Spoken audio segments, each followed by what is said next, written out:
Salam sejahtera untuk kita semua. Pelajaran Sekolah Sahabat dengan tema utama Misi Allah, Misi Saya. Pelajaran ke-11, Misi kepada yang belum dijangkau, bagian kedua. Senin, 11 Desember. Menjangkau orang banyak. Terlepas tantangan baik dari luar dan dalam, dengan penuh kemurahan Yesus menyampaikan panggilan kepada kita untuk terlibat dalam misinya di perkotaan. Bacalah Matius 9 ayat 35-38. Apakah yang diajarkan ayat-ayat ini kepada kita tentang misi kepada orang banyak dimanapun kita bertemu dengan mereka? Yesus digerakkan oleh belas kasihan kepada orang-orang banyak, sama seperti yang ditemukan di kota-kota. Lukas 19 ayat 41 menggambarkan bagaimana Yesus menangis bagi Yerusalem. Kita mungkin tidak mengerti dalamnya kasih Yesus bagi anak-anaknya, bahkan kepada orang banyak yang tidak teridentifikasi yang tinggal di perkotaan. Itulah sebabnya dalam Matius 9 ayat 38, Yesus menyatakan kepada kita untuk berdoa sehingga motif dan hati kita bisa menjadi seperti Dia. Bacalah Matius 4 ayat 23-25.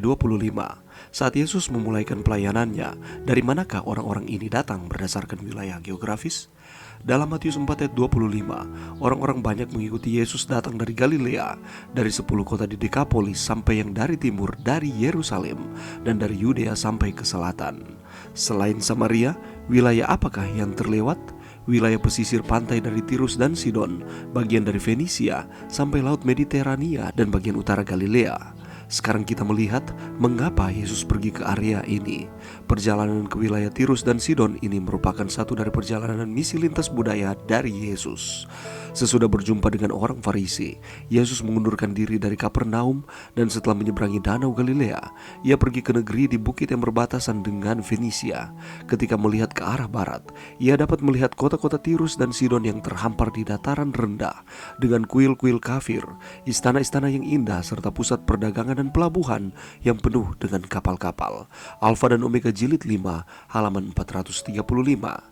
Bagaimanakah kita bisa menolong orang untuk melihat betapa sia-sianya di dalam dan di luar diri mereka sendiri, istana-istana yang indah serta pusat perdagangan, dan mengapa mereka membutuhkan Yesus?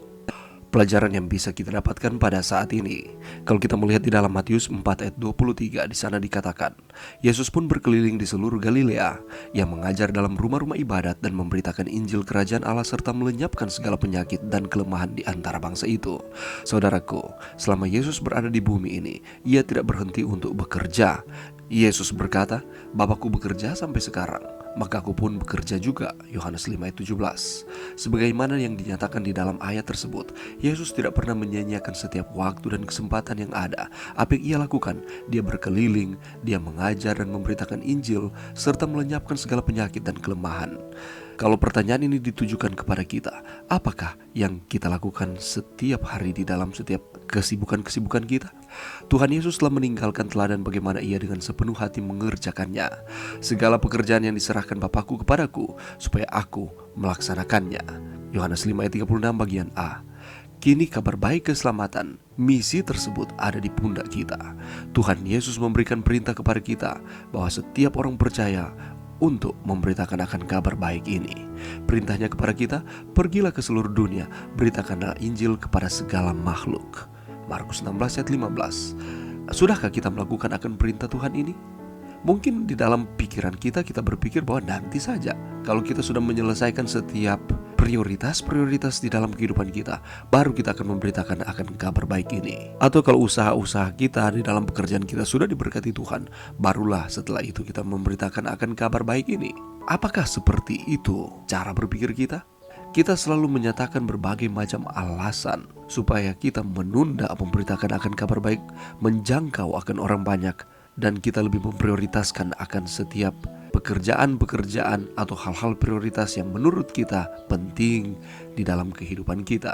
Kita bekerja, kita mencari nafkah, atau untuk memenuhi akan setiap kehidupan kita setiap hari itu tidak salah. Tetapi janganlah itu menjadi prioritas utama kita dan kita melalaikan menyampaikan akan kabar baik ini kepada banyak orang. Karena Yesus pun ketika dia hidup di dunia ini, dia memberikan keteladanan kepada kita. Dia digerakkan oleh belas kasihan untuk menjangkau akan orang-orang banyak. Oleh karena kepeduliannya kepada orang-orang banyak, di dalam Lukas 19 ayat 41, ketika dia melihat Yerusalem dari kejauhan, ia pun menangis. Begitu dalamnya, besarnya akan kasih Yesus Kristus ini kepada setiap orang. Saudara dan saya juga memiliki tanggung jawab yang sama, ialah untuk memberitakan kabar baik ini kepada banyak orang.